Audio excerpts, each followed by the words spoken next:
Praise the Lord.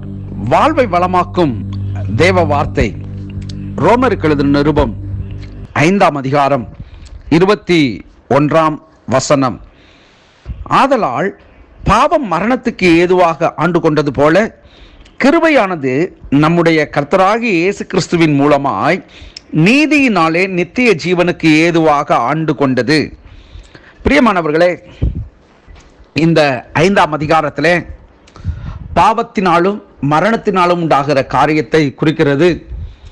முந்திய மனுஷனாகிய ஆதாம் பாவத்தினாலே அவன் விழுந்து மரித்து போனான். பிந்திய ஆதாமாகிய இயேசு கிறிஸ்து கிருபையினாலே மரணத்தை ஜெயித்தவராய் அவர் இந்த உலகத்திலே அவர் மறுபடியும் நித்திய ஜீவனை அளிக்கும்படிக்கு மனுஷனுக்கு ஒரு பெரிய ஒரு வாழ்வாதாரத்தை, ஒரு அளவில்லா ஒரு வாழ்வை வாழும்படிக்கும் அற்புதமான ஒரு காரியங்களை அவர் செய்திருக்கிறார் என்பதை இந்த நிருபத்திலே நாம் பார்க்க முடிகிறது. கடைசியாக இந்த வசனத்திலே சொல்லப்பட்டிருக்கிறது, ஆதலால் பாவம் மரணத்திற்கு ஏதுவாக ஆண்டு கொண்டது போல. இந்த நாளிலே ஒரு மனுஷனுடைய பாவம் மரணத்திற்கு ஏதுவானது. பாவத்தினால் மட்டுமே மரணம் ஆளுகை செய்தது. தனக்கு சேவை செய்பவர்களுக்கு, அதாவது ஆண்டவராகிய இயேசு கிறிஸ்துக்கு ஊழியம் செய்கிறவர்களுக்கு அல்லது அவருடைய வேலையை செய்கிறவர்களுக்கு தேவன் பிரதிபலனை அவர் வைத்திருக்கிறார். ரோமர் 6:23 பாவத்தின் சம்பளம் மரணம், தேவனுடைய கிருபை வரமோ நம்முடைய கர்த்தராகிய இயேசு கிறிஸ்துவினால் உண்டான நித்திய ஜீவன். இங்கே நன்றாக நீங்கள் பார்க்க வேண்டும். பாவத்தின் சம்பளம் மரணம். அப்ப பாவம் செய்கிற ஆத்துமா அது சாகும் என்று வேதம் குறிப்பிடுகிறது. தேவனுடைய கிருபை வரமோ நம்முடைய கர்த்தராகிய இயேசு கிறிஸ்துவினால் உண்டான நித்திய ஜீவன். ஏன் இங்கே இப்படி சொல்ல வேண்டும்? பாவத்தின் சம்பளம் மரணம். அப்ப கிருபை வரத்தினால அந்த நித்திய ஜீவனை அடைய முடியுமா? முடியும் என்று இங்கே சொல்லப்பட்டிருக்கிறது. அது எப்படி முடியும் என்பதை நாம் ஆராய்ந்து பார்க்க வேண்டும். பாவத்தை வெறுத்து வாழ்கிறவர்கள், பாவத்திற்கு மறுபடியும் அடிமையாக்கப்படாதவர்கள், அடிமையாக போய்விடாதவர்கள், அவர்களுக்கு நித்திய ஜீவன் உண்டு. இயேசு கிறிஸ்துவினால் உண்டான நித்திய ஜீவன் என்று சொல்லப்பட்டிருக்கிறது அல்லவா? இதை எப்படி எடுத்துக்கொள்கிறார்கள் என்று சொன்னால், சிலர் நீ எந்த நிலையில் இருந்தாலும் நான் மறுபடியும் இவை பதிவிடுகிறதற்கு நான் அதை முக்கியமாக நான் மறுபடியும் அதை பதிவிட்டு கொண்டே இருக்கிறேன். ஏன் என்று சொன்னால், இன்றைக்கு அநேகருடைய விசுவாசிகளுடைய வாழ்வாதாரத்தை, அவருடைய நித்திய ஜீவனுக்கு விரோதமான பேச்சுக்களை சிலர் பேசிக்கொண்டே இருக்கிறார்கள். எப்படி என்று சொன்னால், நீ எப்படி வேணாலும் இருக்கலாம், தேவனுடைய இயேசு கிறிஸ்துனுடைய கிருபை வரும், அது உனக்கு நித்திய ஜீவனை கொடுத்துரும் அப்படின்றாங்க. அது சரியா அண்டர்ஸ்டாண்ட் பண்ணாம, சரியா புரிந்து கொள்ளாம பேசுகிற ஒரு காரியம். இயேசு கிறிஸ்துவுக்குள், அவருடைய கிருபைக்குள் வருகிறவர்களால் நான் மறுபடியும் என்று சொல்லுகிற ஒரு வார்த்தை எனக்கே கொஞ்சம் ஒரு யோசனையாக இருக்கிறது. ஏன் இப்படி சொல்ல வேண்டும் என்று சொல்லி, ஆனால் சொல்லி ஆக வேண்டும். இன்றைக்கு இந்த வார்த்தையை கேட்கிற தேவ பிள்ளைகளே, நீ எப்படி இருந்தாலும் தேவன் உன்னை அப்படியே ஏற்றுக்கொள்ளுகிறவர் என்கிற முதலாவது அந்த ஒரு எண்ணங்களை நாம் மாற்றிக்கொள்ள வேண்டும். அப்படி இருந்தேன், ஆனால் இப்பொழுது கிறிஸ்துவனுடைய கிருபை வரம் என்னை நித்திய ஜீவனுக்குள் அழைத்து சென்றிருக்கிறது என்பதை உணர்ந்து கொள்ள வேண்டும். அப்படி இருந்து நாம் செயல்படுகிறவர்களாய் காணப்பட வேண்டும். நான் பாவமும் செய்வேன், பரிசுத்த சமூகத்திலே வந்து நிற்கவும் செய்வேன் என்பது கூடாத ஒரு காரியம். ஒரு வேலையால் எப்படி 2 எஜமானுக்கு வேலை செய்ய முடியாதோ அதுபோல சாத்தானையும் பின்பற்றுவேன், கிறிஸ்துவையும் பின்பற்றுவேன் என்பதை அது ஏற்றுக்கொள்ள முடியாத ஒரு காரியம். ஆனால் இன்றைக்கு ஒரு சிலர் பேசுகிறதான வார்த்தைகளை கொண்டு இன்றைக்கு அநேகர் விழுந்து போகிறார்கள். எப்படி நாம் இருந்தாலும் தேவன் நம்மை மன்னிக்கிறார். ஆமா, எப்படி இருந்தாலும் தேவன் மன்னிக்கிறார். ஆனால் மன்னித்த பிறகு நாம் அவருடைய கிருபையினாலே நித்திய ஜீவனுக்குள் பிரவேசிக்கிறதான ஒரு பாக்கியத்தை தந்திருக்கிறார். மறுபடியும் விட்டு வந்த செயல்பாடுகள், பாவங்கள், பழக்க வழக்கங்கள், பேச்சுக்கள், இவைகள் எல்லாவற்றையும் நாம் மாறியாகவே வேண்டும்.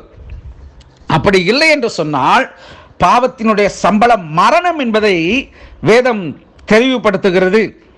சிலர் எப்பொழுதும் மரணத்தை அளிக்கும் கொடுங்கோல் ஆட்சி செய்யும் ஆட்சியாளராக பாவம் இருக்கிறது. பாவம் மற்றும் மரணம் இவைகளை விட தேவனுடைய கிருபை மிகவும் வல்லமை உள்ளது. சொல்றது புரியுதா உங்களுக்கு? கொஞ்சம் பாருங்களேன். இந்த வேதாகமத்தினுடைய பின்னணி என்ன சொல்லுதுன்னு சொன்னா, எப்பொழுதும் மரணத்தை அளிக்கும் கொடுங்கோல் ஆட்சி செய்யும் ஆட்சியாளராக பாவம் இருக்கிறதாம். எப்பொழுதும் எந்த ஒரு ஃப்ராக்சர் ஆஃப் செகண்ட்ஸ், ஒரு நிமிஷத்தில் நம்முடைய சிந்தை மாறினா கூட அது பாவத்தினால் உண்டாகிற மரணத்திற்கு நேராய் அது வழி நடத்தி செல்கிறது என்று சொல்லப்பட்டிருக்கிறது. ஆனா இதை விட தேவனுடைய கிருபை மிகவும் வல்லமையுள்ளது. அது பாவத்தை அழித்து மனிதர்களை நீதிமானாக்கி அவர்களை நித்திய வாழ்விற்கு நேராக நடத்துகிறது. நீங்க 6:23 பார்க்கிற பொழுது அதை நாம் வாசிச்சோம் இல்ல, பாவத்தின் சம்பளம் மரணம், தேவனுடைய கிருபை வரமோ நம்முடைய கர்த்தராகிய இயேசு கிறிஸ்துவினால் உண்டான நித்திய ஜீவன் என்று சொல்லி. அப்போ கிறிஸ்து இயேசுவினால் உண்டான நித்திய ஜீவனை நாம் அடைந்து தீரும்படிக்கு, நம்முடைய பாவ வாழ்க்கையை விட்டு வந்தவைகளை நாம் மறுபடியும் பின்தொடராதபடிக்கு மிகவும் ஜாக்கிரதை உள்ளவர்களாய் நாம் நடக்க வேண்டும். தீத்து 3 முதல் 7 வசனங்கள் இப்படியாய் சொல்லுகிறது. ஏனெனில் முற்காலத்திலே நாமும் புத்தியினரும் கீழ்ப்படியாதவர்களும் வழி தப்பி நடக்கிறவர்களும் பலவித இச்சைகளுக்கும் இன்பங்களுக்கும் அடிமைப்பட்டவர்களும் துர்குணத்தோடும் பொறாமையோடும் ஜீவனம் பண்ணுகிறவர்களுக்கும் பகைக்கப்படத்தக்கவர்களும் ஒருவரை ஒருவர் பகைக்கிறவர்களுமாய் இருந்தோம். நம்முடைய இரட்சகராகி தேவனுடைய தயையும் மனுஷர் மேலுள்ள அன்பும் பிரசன்னமான போது நாம் செய்த நீதியின் கிரியைகளின் நிமித்தம் அவர் நம்மை ரட்சியாமல் தமது இரக்கத்தின்படியே மறு ஜென்மம் முழுக்கினால் பரிசுத்த ஆவியினுடைய புதிதாக்குதலினாலும் நம்மை ரட்சித்தார். தமது கிருபையினாலே நாம் நீதிமான்களாக்கப்பட்டு நித்திய ஜீவன் உண்டாகும் என்கிற நம்பிக்கையின்படி சுதந்திரராக்கத்தக்கதாக அவர் நமது இரட்சகராகிய இயேசு கிறிஸ்து மூலமாய் அந்த பரிசுத்த ஆவியை நம்மேல் சம்பூர்ணமாய் பொழிந்தருளினார் என்று சொல்லப்பட்டிருக்கிறது. தேவ பிள்ளைகளே, இன்றைக்கு வாசித்த வார்த்தையின்படி, ஆதலால் பாவ மரணத்துக்கு ஏதுவாக ஆண்டு கொண்டது போல கிருபையானது நம்முடைய கர்த்தராகிய இயேசு கிறிஸ்துவின் மூலமாய் நீதியினாலே நித்திய ஜீவனுக்கு ஏதுவாக ஆண்டு கொண்டது என்பதை நாம் உணர்ந்து கொள்ள வேண்டும். பாவத்திலிருந்து விடுதலை பெற்றதான நாம் மறுபடியும் நாம் பாவத்திற்கு அடிமைப்பட்டு போகாதபடிக்கு தேவனுடைய கிருபை வரமானது இயேசு கிறிஸ்துவின் மூலியமாய் நித்திய ஜீவனுக்கு நேராக நம்மை வழிநடத்தி வருகிறது என்பதை நாம் அனுதினமும் மறவாமல் மறந்து விடாமல் நாம் நினைத்தருளி தேவனுக்கு முன்பதாய் நீதி உள்ளவர்களாய் காணப்பட வேண்டும். கர்த்தர் தாமே உங்களை ஆசீர்வதிப்பாராக. பரிசுத்தமுள்ள நல்ல தகப்பனே, இந்த நாளுக்காய் நன்றி செலுத்துகிறோம். இந்த நாளில் நம்முடைய கிருபை எங்கள் மேல் அதிகமாய் இருப்பதினால் நாங்கள் உமக்கு நன்றி செலுத்துகிறோம். எங்கள் வாழ்விலே பாவங்களை விட்டு வந்த எங்கள் வாழ்க்கையிலே மறுபடியும் நாங்கள் பாவத்திற்கு மரணத்திற்கு அடிமைப்பட்டு போகாதபடிக்கு நித்திய ஜீவனுக்கு நேராக எங்களை நடத்தி செல்கிற கிறிஸ்து இயேசுனுடைய கிருபை வரத்தை சார்ந்தவர்களாய் நாங்கள் வாழ உதவி செய்யும். இந்த நாளை ஆசீர்வதியும். எங்களுடைய பணிகள் எல்லாவற்றிலும் உம்முடைய கரம் இருக்கட்டும். நல்ல உடல் சுகம், பலன், ஆரோக்கியத்தை தாரும். இன்னும் அநேகருக்கு உம்முடைய அன்பை சொல்லக்கூடிய ஒரு பாத்திரங்களாக எங்கள் ஒவ்வொருவரையும் பயன்படுத்தும். உம்முடைய நன்மையும் கிருபையும் எங்கள் வாழ்விலே என்றென்றைக்கும் நிலைத்திருக்கட்டும். இந்த நாளுக்குரிய ஆசீர்வாத நன்மைகளினால் எங்களை நீர் முடிசூட்டுவீராக. உம்முடைய பரிசுத்த ஆவியானவர் இந்த நாள் முழுவதும் எங்களை செம்மையான வழியிலே வழிநடத்தி செல்வாராக.